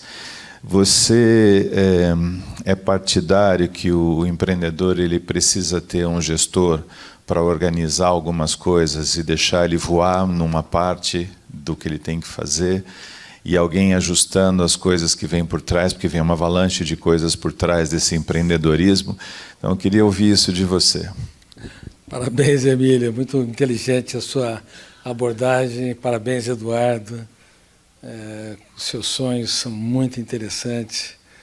E o Kiko, o Francisco, brilhante Fatesa, essa parceria maravilhosa. Eu quero aproveitar, Emílio, antes de responder, também exaltar aqui está o Maico e a Elimane. Poderiam se levantar, por favor? São dois grandes parceiros da Click Life, da AME. Estão à frente da telemedicina de qualidade, para que cada ser humano seja colocado como não mais um paciente, mas um ser humano único e irrepetível, né? São centenas de milhares de vidas. E também a AME Academia, agora formação lato sensu, de cardiologia, de psiquiatria, pediatria e tantas outras áreas. Bom, um empreendedor, se ele for muito organizado, ele não consegue libertar o imaginário, porque a criatividade nasce no caos. E é muito importante que as funções sejam bem definidas, porque é muito difícil você ter um empreendedor que também organiza a bagunça gerada por ele, ou a rapidez em tomar decisões. Muitas arestas não são aparadas e muitas equações não são resolvidas. O ideal é formar um time. E o empreendedor que forma time, ele vai muito longe. Eu costumo dizer que eu só trabalho com pessoas anormais. Mas se anormal demais é um problema, porque aí você acaba tendo pessoas que fogem completamente à regra, não à regra ética, tá? Mas aos passos, e não materializam as suas atividades. Mas cada ser humano, numa empresa, na execução de um projeto, tem de trabalhar em conjunto para que aquele que é criativo, aquele que é ousado, aquele que se antecipa aos fatos, como o Kiko disse, aquele que vê os nichos, possa transformar os sonhos em realidade. Mas, em destaque, Emílio, o empreendedor tem que ter propósito, porque uma vida sem propósito é como um livro sem aventura, um céu sem estrelas, é uma manhã sem orvalhos. Nós temos que lutar pelos sonhos, mas se os sonhos forem destituídos de sentido, a vida fica vazia.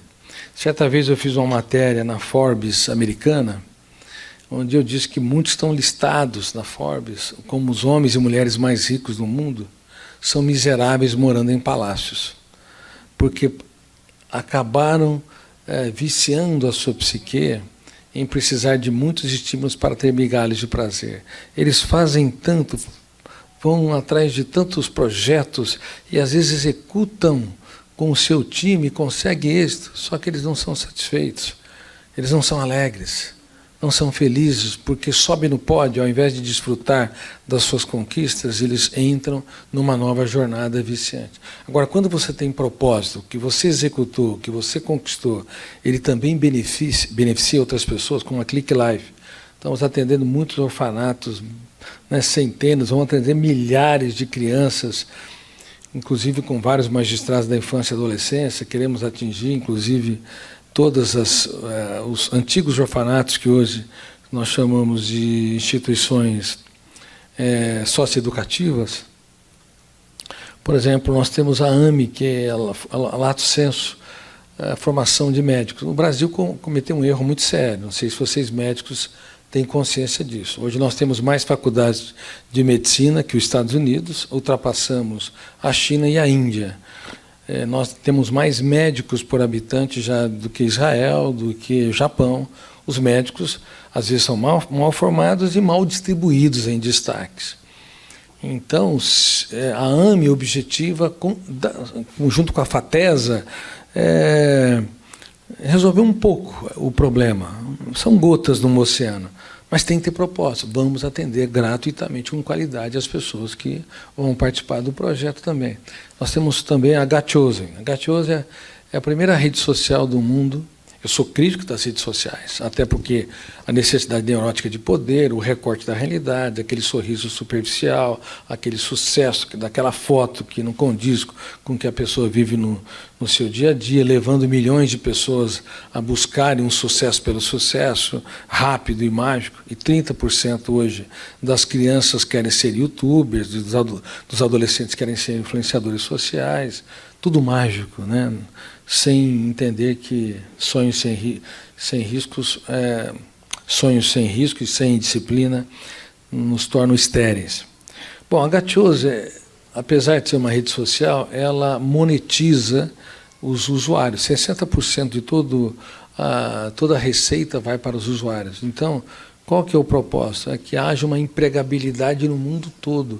Milhões de pessoas que não conseguem ter minimamente uma condição para sobreviver, possam ter uma sobrevivência através da Gatchosen. No Brasil se fica 10 horas e 15 minutos em média na internet. Uma coisa, algo muito grave. No mundo também. Na Índia, em destaque, né, que é o principal país onde tem redes sociais. Nós vamos entrar na Índia e o objetivo é que essa empregabilidade, entre aspas, ou seja, que essa condição de sobrevivência pode ser operada. E, além disso, eu só entrei no projeto com a condição de que haja, do lado do perfil de cada usuário, um programa de saúde emocional para a prevenção de suicídio e transtornos psíquicos. E isso foi materializado. Então, quando você entra lá, Gatchosen, G-O-T-Chosen, e você faz o teu perfil, tem um programa de saúde emocional. E aí as pessoas vão aprendendo ferramentas, como a técnica DCD. Eu tenho que duvidar de tudo que me controla, criticar cada ideia perturbadora e determinar estrategicamente ser feliz, tranquilo, sereno. Não ser um mendigo emocional, mas decidir aonde eu quero chegar e fazer as escolhas durante todo o processo. Então, encerrando, empreendedor precisa de um time que possa parar as arestas e resolver as mais diversas equações que ele não consegue, mas tem de também ter propósito que possa controlar a sua vida. Aí, assim, vale a pena ter sucesso. Aí, sim, vale a pena você ter um lugar ao sol e brilhar, porque quando você brilha, você também irriga as pessoas desvalidas. Muito bem. Por favor.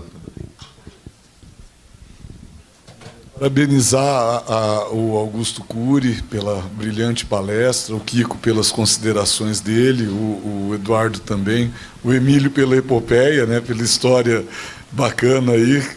Ainda bem que você está aqui com a gente, Emílio, obrigado. E eu queria fazer uma pergunta agora específica para o Kiko. Tá? Kiko, eu queria te perguntar o seguinte. A FATESA é um grande exemplo de um empreendimento que deu certo, né? E você e toda a sua família de empreendedores, né? Senão não teria, se não tivessem vários empreendedores juntos, não teria um empreendimento como vocês têm. A gente sabe que o empreendedor ele tem que tomar risco para ele poder crescer. É muito difícil eu empreender sem risco. Agora, quando eu tomo risco, eu tenho que também gerenciar o risco, porque quando eu vou fazer um empreendimento, se eu não gerenciar esse risco, pode ser que eu tenha um empreendimento muito bem sucedido, ou pode ser que o empreendimento vire pó, não vire nada, se eu não souber gerenciar o risco. Então eu queria falar um pouquinho, queria ouvir de você um pouquinho na sua experiência do dia a dia, como você faz para empreender na velocidade que você consegue e gerenciar esse risco num lugar tão complexo de empreender como o Brasil. Porque o Brasil tem uma série de questões que nós discutimos aí na primeira mesa de manhã, como insegurança jurídica, como insegurança econômica, fura teto de gasto. A gente não sabe se esse governo vai aumentar imposto, se o novo governo vai aumentar imposto. Então, como é que é o dia a dia de empreender na velocidade com que vocês empreendem? Eu sei a velocidade de crescimento de vocês, sabendo gerenciar esses riscos num país com tantos riscos. Queria que você comentasse um pouco sobre isso. Rodrigo, é uma grande aventura. Empreender nesse país é um ato de aventura, sem dúvida alguma. Mas uma coisa que nos ajuda muito é a tecnologia da informação. Os dados estão muito compilados, então você consegue estimar um risco financeiro, um risco operacional com esse conjunto de dados. Nos ajuda bastante, sem dúvida alguma. O segundo grande segredo, o doutor Augusto falou, time. Não tem jeito. Você tem que trabalhar com gente, de preferência melhor que você. Esse suporte ele é vital para você pegar informações, discutir ideias opostas, ideias contrárias. Tantas e tantas vezes a gente quer fazer o que a gente quer. Aí vem um faixa preta. Quando eu digo faixa preta, é um cara que está do nosso lado, que é melhor que eu. Não. Então, eles nos freiam, mostram outro caminho. E ainda mais essa polarização que a gente está vivendo. Então, tem que escutar o outro lado, porque geralmente você está errado. Então a gente tem que prestar atenção nisso daí. São essas coisas que a gente tem usado lá bastante para tentar crescer, viu, Rodrigo? Como foi essa questão desse gerenciamento de risco dentro da pandemia? A pandemia foi um grande desafio não só para nós. A área da saúde, que é a nossa área, foi a que mais sofreu. Ela sentiu fisicamente e psicologicamente mais do que qualquer um outro. A linha de frente foi terrível. Mas nos digitalizamos. Tiramos o bem material, que a gente estava acostumado, e colocamos ele em dado. Para o cara poder, na casa dele, aprender. Aí vem o desafio, porque a saúde é prática.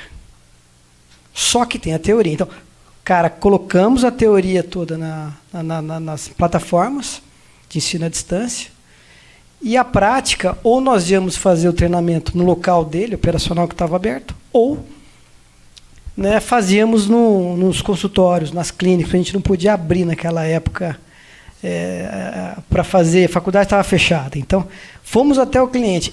Foi um estresse tremendo, rodamos muito.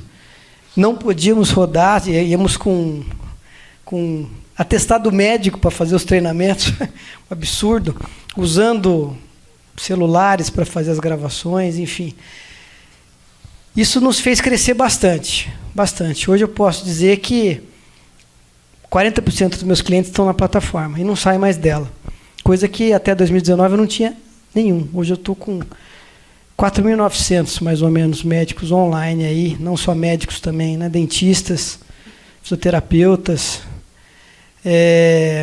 usando a plataforma e realizando os treinamentos práticos depois, ou com as nossas unidades, ou indo lá em company, fazendo os treinamentos ali. Vamos até o cliente, fazer o quê? Se o menos vai à montanha, é isso aí. Acho que eu tenho mais uma última pergunta, justamente como você citou agora, Francisco, a pandemia. A pandemia foi um grande inverno aí, Nós tivemos 2 anos de um grande inverno. E a gente está esperando agora as flores começarem a aparecer. Mas o que apareceu inicialmente, principalmente na área da saúde, foi principalmente burnout numa série de profissionais. E não está muito simples e não está muito fácil lidar com isso. Alguma sugestão para a gente esperar as flores, Augusto, de uma forma um pouco menos difícil do que nós estamos passando? Emílio, o burnout ele tem aumentado intensamente. Na pandemia, devido ao lockdown, as pessoas ficaram mais em casa, ele deu uma relaxada, tá certo? Mas depois, na volta, devido a milhares de empresas terem falido, e um país ainda que, não apenas o Brasil, no mundo todo, houve um déficit de serviços e também na elaboração de produtos, faltou materiais e o serviço não alavancava na fase inicial. E as pressões, elas são muito importantes para o esgotamento cerebral que caracteriza o burnout. E os sintomas psicossomáticos são os reflexos mais importantes de um cérebro que está com burnout. Se uma pessoa tem cefaleia, a dor de cabeça não é apenas a dor de cabeça, é um grito de alerta pedindo, olha, você mude o seu estilo de vida. Se ele tem nó na garganta, tem taquicardia, se ele tem diarreia quando está tenso, também são gritos de alerta suplicando, bilhões de células suplicando para que possamos mudar o estilo de vida. E, além disso, o sentimento de incapacidade, de insuficiência, de que nunca consegue atingir os próprios objetivos, seja do executivo, seja dos colaboradores, isso também tem contribuído para o esgotamento cerebral. Mas o que mais tem contribuído, e não se fala isso no mundo todo, é o auto-burnout.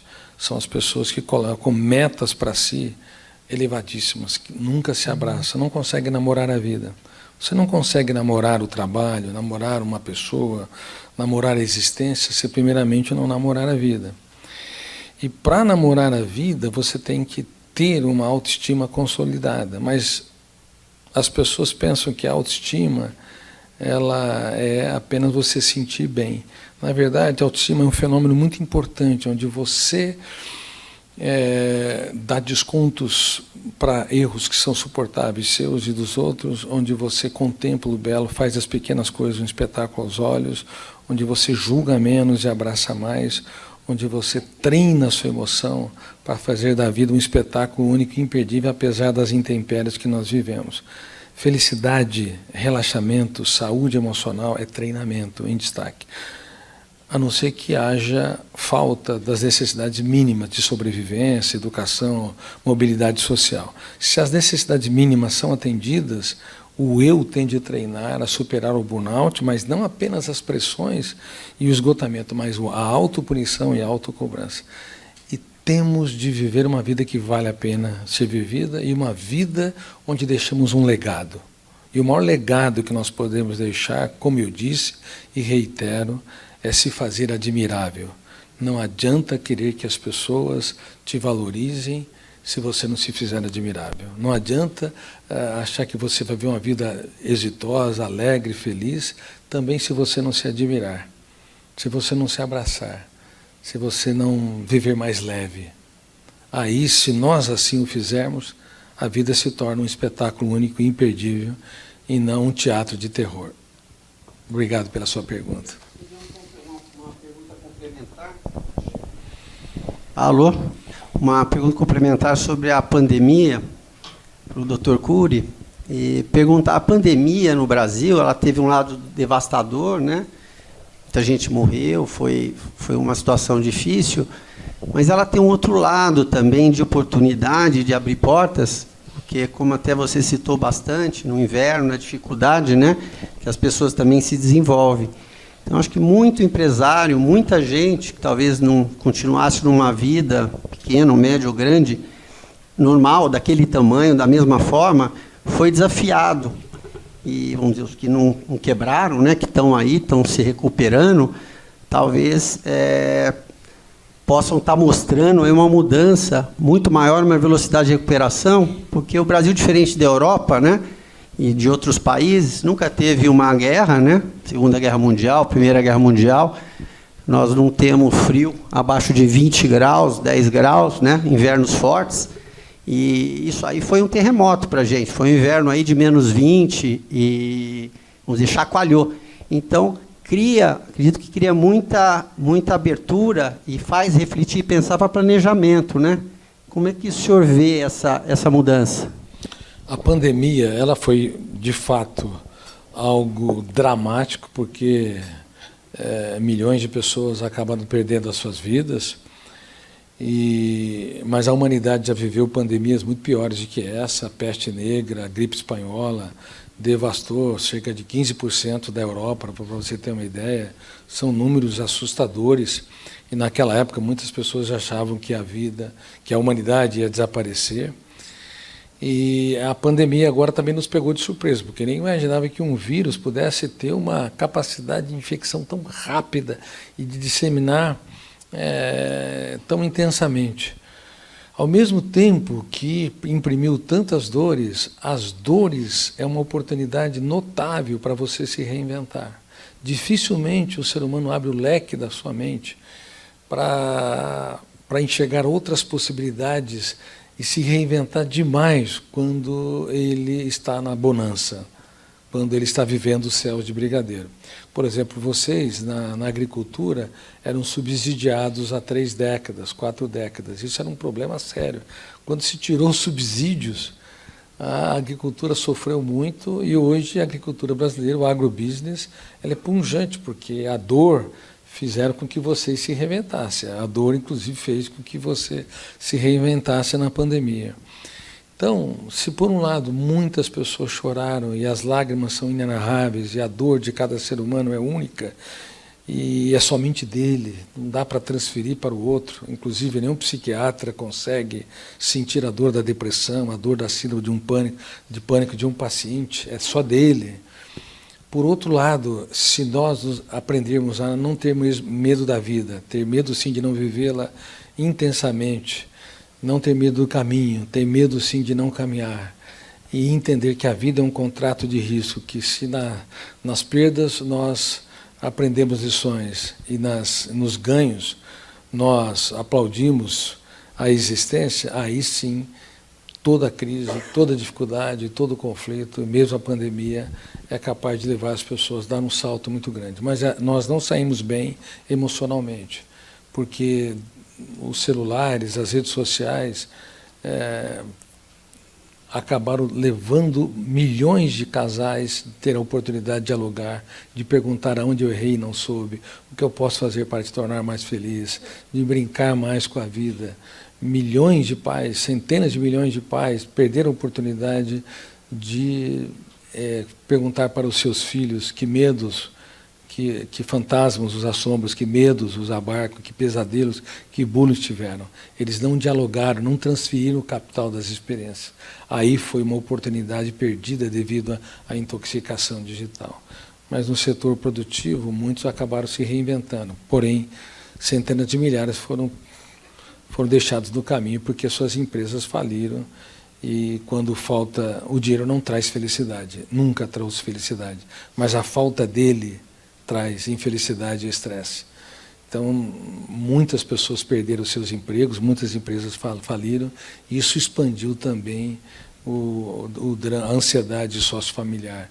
E nesse aspecto foi dramático, e tem sido dramático na vida de muita gente. Mas alguns ou milhares aproveitaram a oportunidade para reescrever a sua história.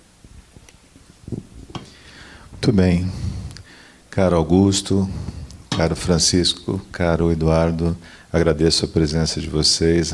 Fico muito feliz por vocês terem participado dessa parte do evento e convido o Dr. Rodrigo para fazer a finalização do evento aqui. Muito obrigado a todos.